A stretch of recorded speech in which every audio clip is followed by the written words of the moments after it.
Since the dawn of civilization, oceans and rivers have been more than just natural barriers.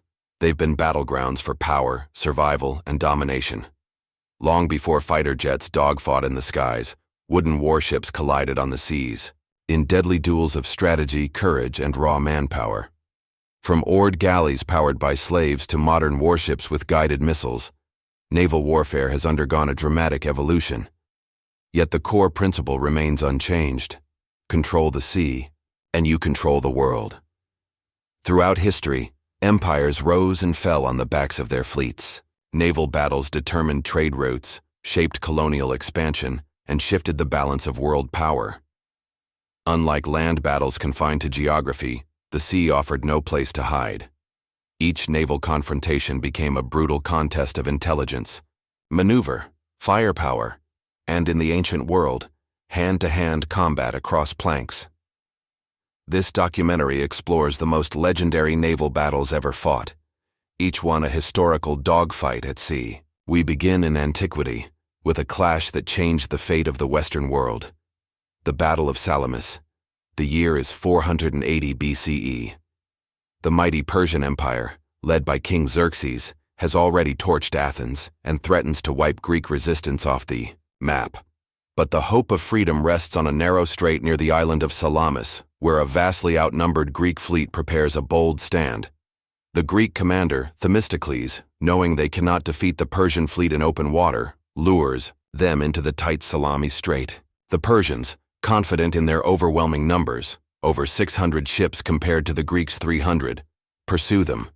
But in the constricted waters, their massive fleet becomes their weakness. Chaos erupts. Greek triremes, nimble and fast, strike with deadly precision. With rams reinforced by bronze, they tear through the larger, clumsier Persian vessels. Hoplites leap onto enemy decks in vicious melee combat. Fire and splinters fill the sea. By the end of the day, the Persian fleet lies, shattered. Over 200 enemy ships are destroyed, and the tide of war begins to turn.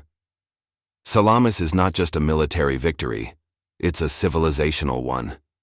It halts the Persian advance into Europe and preserves the fledgling ideas of democracy and Western philosophy. The sea once again has determined the fate of nations, and this is just the beginning. It was more than just a naval battle.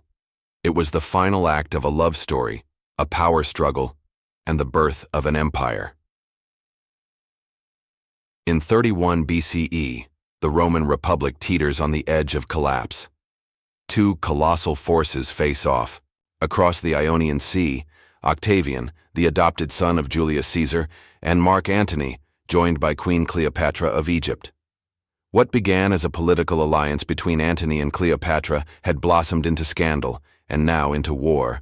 Their fleets converge at Actium, off the western coast of Greece. Antony commands a larger force of massive multi-decked galleys, brimming with soldiers and archers.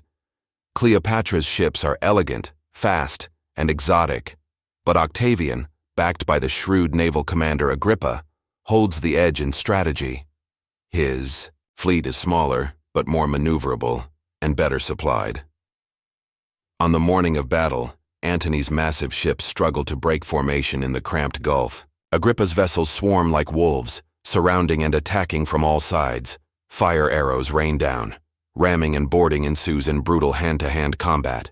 Then, shockingly, Cleopatra's fleet turns and flees. Antony follows, abandoning the rest of his forces. What remains of his fleet is quickly overrun. Within a year, both Antony and Cleopatra are dead, and Octavian becomes Augustus, the first emperor of Rome. The Battle of Actium didn't just end a civil war. It ended a republic and began a new world order. The Mediterranean would now be a Roman lake ruled by one man, and the sea had chosen him, over 2,500 warships, over 200,000 men. Two worlds colliding in the largest naval battle of the Renaissance. The year is 1571, and the Ottoman Empire dominates the eastern Mediterranean, threatening to expand its grip into Europe. In response, Pope Pius V unites a fragile alliance of Catholic states, Spain, Venice, Genoa, and the Papal States, into a fleet called the Holy League. They meet the Ottomans at Lepanto, off the coast of Greece. It is the last great battle of rowing galleys, where the wind, the oars, and human strength are as critical as cannon fire. The Ottomans, led by Ali Pasha, rely on swift assaults and boarding tactics, believing their elite janissaries and shipboard warriors can overpower European resistance. But the Holy League, under Don John of Austria, has brought something new. Concentrated firepower, heavy artillery mounted on the ships, and soldiers trained to fire in disciplined ranks from the decks. The battle erupts in chaos. Cannon blasts echo across the water as the two fleets slam into one another. Ships burn, split, and capsize. Men fight in brutal melee, sometimes with swords, sometimes barehanded. The sea runs red. By sunset, the Ottoman fleet is shattered. Over 100 ships are captured, thousands of soldiers are slain or captured, and Christian Europe breathes a sigh of relief. The myth of Ottoman invincibility at sea is broken. Though the battle does not end Ottoman power, Lepanto is a turning point. It marks the end of the age of galleys and the beginning of gun-dominant naval warfare, and it stands to this day as one of the bloodiest and most decisive sea battles in human history. The winds of war were howling across Europe. Napoleon Bonaparte, Emperor of France, had brought the continent to its knees with land armies that seemed invincible. But to invade Britain, he needed one thing he didn't have: control of the seas. On October 21, 1805, off the coast of Cape Trafalgar, Spain, the Royal Navy under Vice Admiral Horatio Nelson met a combined French and Spanish fleet that threatened Britain's survival. The numbers were daunting, 33 enemy ships to Britain's 27. But Nelson had a daring strategy, one that would change naval warfare forever. Instead of engaging in a traditional parallel line battle, Nelson split his fleet into two columns and charged directly into the enemy line, breaking it apart like a hammer through glass. His ship, HMS Victory, led the charge straight into the chaos. The battle that followed was a brutal slugfest, wooden ships torn apart by cannonballs, masts crashing like trees in a storm, and sailors locked in desperate boarding fights. But Nelson's tactics caused confusion and collapse in the Franco-Spanish ranks. By the end of the day, 22 enemy ships were destroyed or captured, while the British lost none. But victory came at a price. Horatio Nelson, shot by a French sniper, died below deck as his men secured triumph. His final words, "Thank God I have done my duty." Trafalgar ended Napoleon's dreams of invading Britain and sealed British dominance of the seas for over a century. It also marked the twilight of the age of sail as new technologies loomed on the horizon. This was the moment the East shocked the West. In 1905, the world watched in disbelief as a rising Asian power, Japan, squared off against the vast Russian Empire. After months of stalemates and skirmishes, the decisive blow came at sea, in the Tsushima Strait between Korea and Japan. The Russian Baltic Fleet had traveled over 18,000 nautical miles, through 4 oceans and 7 months of hardship, to reach the Pacific. Morale was low, supplies were strained, their ships were outdated, and their men exhausted. Waiting for them was Admiral Togo Heihachiro, commander of Japan's modern battle-ready fleet. Japan had invested heavily in new warships, training, and Western naval doctrine, but now it was time to prove it could rival an imperial giant. On May 27th, as the Russian fleet entered the strait, Togo executed a brilliant tactical maneuver known as crossing the T. His ships moved perpendicular to the Russian line, allowing every Japanese gun to fire broadside while limiting the Russians to forward guns. What followed was a massacre at sea. Japanese gunners, trained in precision, pounded the Russian ships. Fires raged, explosions tore through hulls, entire vessels vanished beneath the waves. In less than 2 days, Russia lost 21 ships. Japan lost just 3. The Battle of Tsushima was the first major naval battle of the modern era. Steel battleships, wireless communication, and coordinated long-range gunnery. It marked Japan's arrival as a world power and Russia's fall into political chaos, fueling the revolution of 1905. It was also a turning point in naval history, where firepower and strategy, not numbers or size, decided the victor. In the grim industrial heart of World War I, One epic clash at sea stood out. The Battle of Jutland, fought from May 31st to June 1st, 1916. It was the largest naval battle of the war, and the only full-scale encounter between battleship fleets of the British Royal Navy and the Imperial German Navy. The British Grand Fleet, commanded by Admiral Sir John Jellicoe, boasted overwhelming numbers and tonnage. The German High Seas Fleet, led by Vice Admiral Reinhard Scheer, sought to break Britain's naval blockade, lure out portions of the Royal Navy, and destroy them piecemeal. The two fleets collided off the coast of Denmark's Jutland Peninsula, in a swirling fog of steel, fire, and smoke. More than 250 ships and nearly 100,000 men were involved. Early in the battle, the German battlecruisers under Admiral Franz Hipper struck hard, sinking several British ships. But when Jellicoe deployed the full might of the Grand Fleet in a classic maneuver, crossing the T, he threatened to annihilate the Germans. Scheer made a bold decision. He ordered a sudden torpedo attack and a retreat into the fog. The British gave cautious pursuit, unwilling to risk losing their numerical superiority in a night ambush. The battle ended without a clear tactical victor. Britain lost more ships and men, but the German fleet never again challenged British naval supremacy. The High Seas Fleet was effectively bottled up for the rest of the war, allowing the British blockade to slowly strangle the German economy. Jutland proved that dreadnought-era dogfights were not about total destruction, but strategic positioning, endurance, and survival in the industrial age of naval warfare. This was not one battle. It was a 6-year war beneath and above the waves, a relentless cat-and-mouse game that defined the outcome of World War II. The Battle of the Atlantic pitted Nazi Germany's U-boats against the Allied convoys carrying vital troops, weapons, and supplies from North America to Europe. It was Hitler's attempt to starve Britain into surrender by severing its ocean lifeline. In the early years, the Germans had the upper hand. U-boats hunted in wolf packs, attacking under the cover of night. Hundreds of Allied ships were sunk, sometimes entire convoys vanished into the depths. The sea became a graveyard of shattered hulls and drowned hope. But the tide began to turn. The Allies developed a multi-pronged defense strategy. Convoy systems with armed escorts, depth charges, and sonar, ASDIC, to detect and destroy subs' radar-equipped aircraft patrolling the skies. Codebreakers at Bletchley Park, who cracked the Enigma machine, allowing convoys to avoid ambushes. The turning point came in 1943. That year alone, the Allies destroyed more than 250 U-boats, a devastating blow to the Kriegsmarine. By 1945, the Atlantic belonged to the Allies. Germany could no longer threaten the shipping lanes, and the full weight of American and British industry poured into Europe for the final push against the Axis powers. The Battle of the Atlantic wasn't just a campaign of tonnage and torpedoes. It was a war of endurance, innovation, and cryptography, and it was the longest and most strategically crucial naval campaign of the 20th century.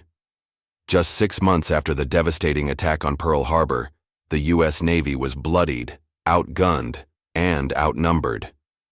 But in June of 1942, in the heart of the Pacific, it launched a counterstrike so precise, so unexpected, that it turned the tide of the entire war. This was the Battle of Midway. The Japanese Imperial Navy, riding high from a string of victories, sought to lure American forces into a trap near the Midway Atoll. Their goal: destroy what remained of the U.S. Pacific Fleet's aircraft carriers and secure Japan's dominance of the Pacific. But unknown to them, American codebreakers had cracked the Japanese naval cipher. Admiral Chester W. Nimitz knew where and when they would strike.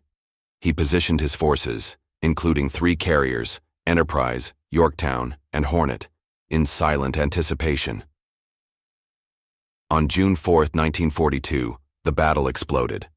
Japanese aircraft bombed Midway Island, but when their carriers prepared for a second wave, American planes arrived overhead. What followed was chaos. U.S. torpedo bombers attacked first and were almost entirely annihilated. But their sacrifice drew Japanese fighters away from the fleet. Moments later, dive bombers from the Enterprise in Yorktown broke through the clouds and struck. In under 5 minutes, 3 Japanese carriers, Akagi, Kaga, and Soryu, were engulfed in flames. By the next day, a 4th carrier, Hiryu, was sunk. The Japanese lost over 250 aircraft and the core of their veteran naval aviators. Midway was more than a victory, it was a strategic masterstroke. It stopped Japanese expansion, shifted the balance of naval power in the Pacific, and proved that in the new era, aircraft carriers, not battleships, were the kings of naval warfare. 2 years after Midway, the Pacific erupted in its final, most explosive naval confrontation, the Battle of Leyte Gulf.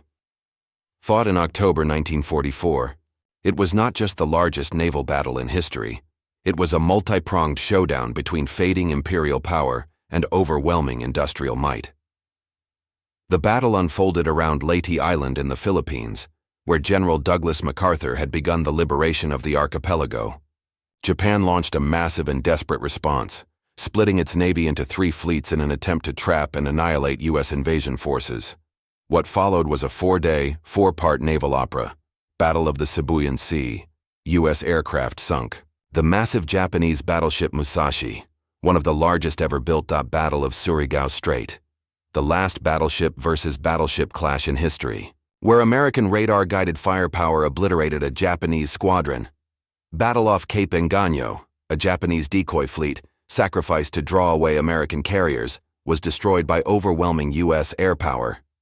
Battle off Samar, a small American escort force of destroyers and jeep carriers bravely fought off a far superior Japanese fleet. A David versus Goliath moment that stunned both sides.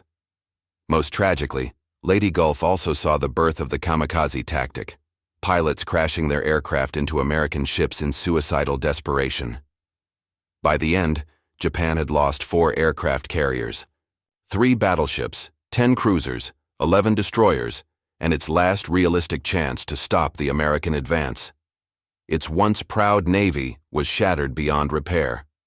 Leyte Gulf marked the death of the Imperial Japanese Navy and of traditional battleship warfare. The age of massive naval dogfights was over. The aircraft carrier, and soon the missile, would dominate from here on. As the 20th century gave way to the modern era, naval warfare underwent a transformation so radical it rendered centuries of tradition obsolete. Gone were the wooden ships, the broadsides, the cannon smoke. In their place came radar, satellites, guided missiles, sonar-equipped submarines, and supersonic aircraft. Dogfights at sea were no longer between ships maneuvering to fire cannons. They became duels of electronics and precision, where a blip on a screen could mean death. Take the Falklands War, 1982. A brief but intense conflict between Argentina and the United Kingdom. Argentina's use of French-made Exocet missiles stunned the world when they sank the British destroyer, HMS Sheffield. The battle showed that even modern navies were vulnerable to fast, targeted strikes. No ship was untouchable. Submarines also changed the game. In the Cold War, American and Soviet submarines stalked each other in silent underwater dogfights, often separated by mere meters, both capable of launching nuclear payloads. One misstep, one sonar ping too loud, could have triggered Armageddon. The Gulf War, 1991, further displayed naval power as U.S. Tomahawk cruise missiles launched from destroyers struck targets hundreds of miles inland with surgical accuracy. This was naval warfare without fleets clashing, just shadows, satellites, and precision-guided steel. Today's warships are floating data centers. Aegis systems track threats in milliseconds. Unmanned underwater vehicles, UUVs, and drones now scout, spy, and even strike. The new dogfights may not involve pilots or captains at all, but algorithms. Yet despite all the technology, the seas remain a contested space.